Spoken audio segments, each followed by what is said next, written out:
morning and welcome to Radio Friends on Friday, March the 21st. Good to have you with us today. I've got an old friend with me. Vintage friend. A vintage friend. I like that. Anna Drake.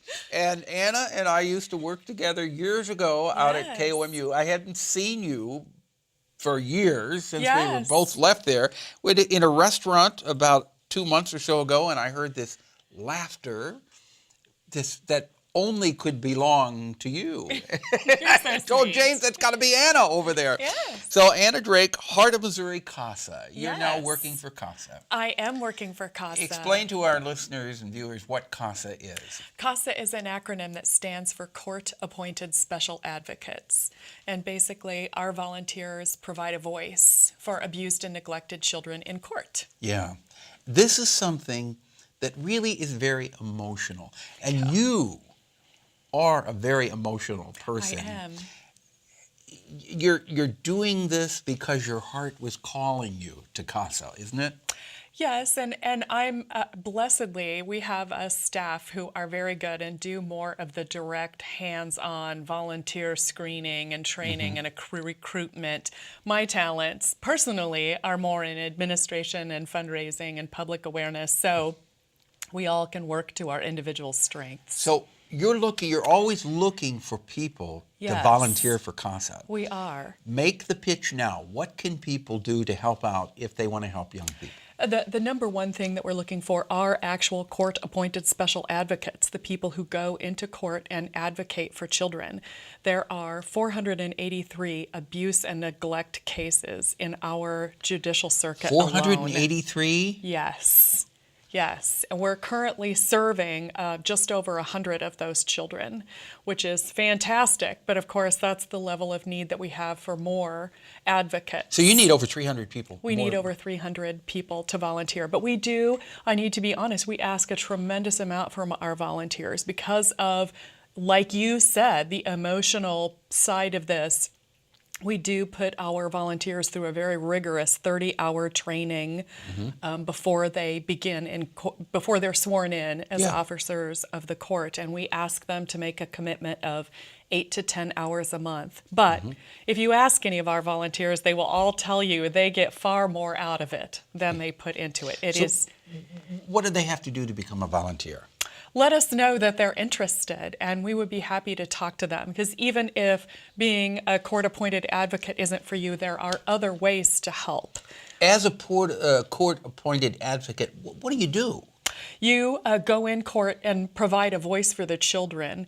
Our system is full of very caring judges and guardian ad litems and children's divisions workers, but they are very overburdened. For example, a guardian ad litem can have up to 75 cases at once. Someone like you is probably already aware, but maybe not your listeners. Anyway, our advocates have just one case, and our judicial circuit judges rely on CASA advocates to know that advocate has been in the home, that advocate has been to child's school, that advocate speaks for the child, so they can rely that they're getting information directly from the child. So instead of the child being in court, which they can't, the advocate is there being the voice of the child. Exactly. Where do people go? How do they get in touch with you? Online or by calling? Either way, our website is www.heartofmissouricasa.org. Our phone number is 573-442-4670. And are there any age restrictions on?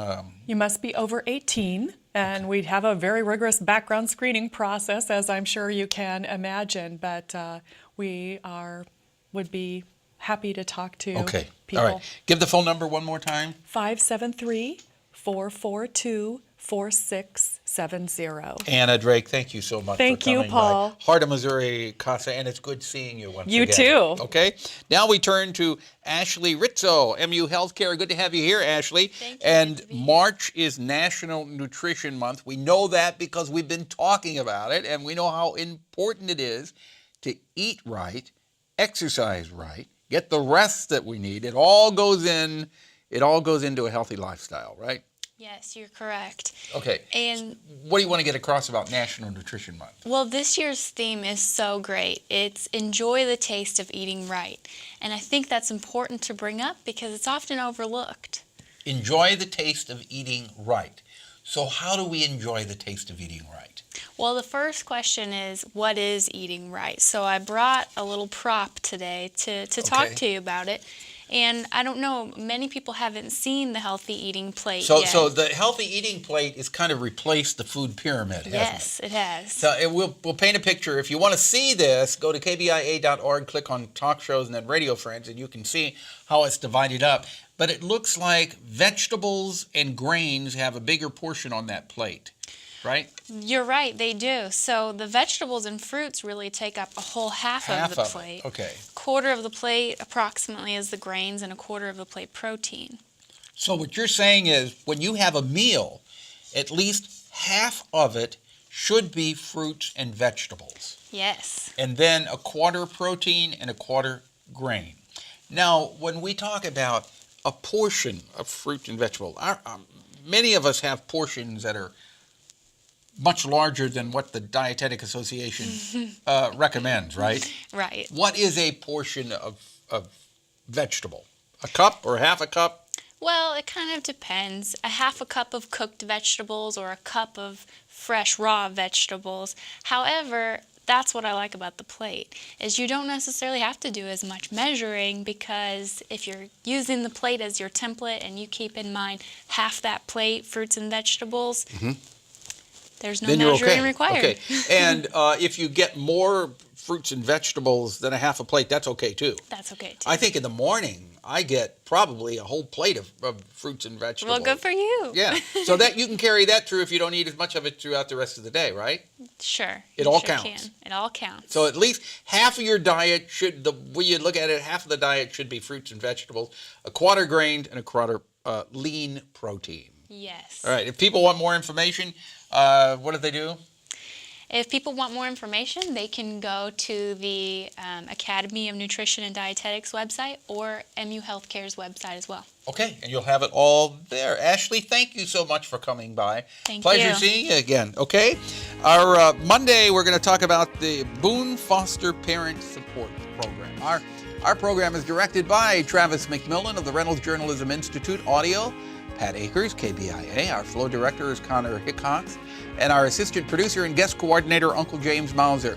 If there is something you would like to hear or see, please drop me an email, pepperpmissouri.edu. I would love to hear from you. If you want to hear this program again or watch it, go to kbia.org. Sign up for a free vodcast or podcast. Bye-bye.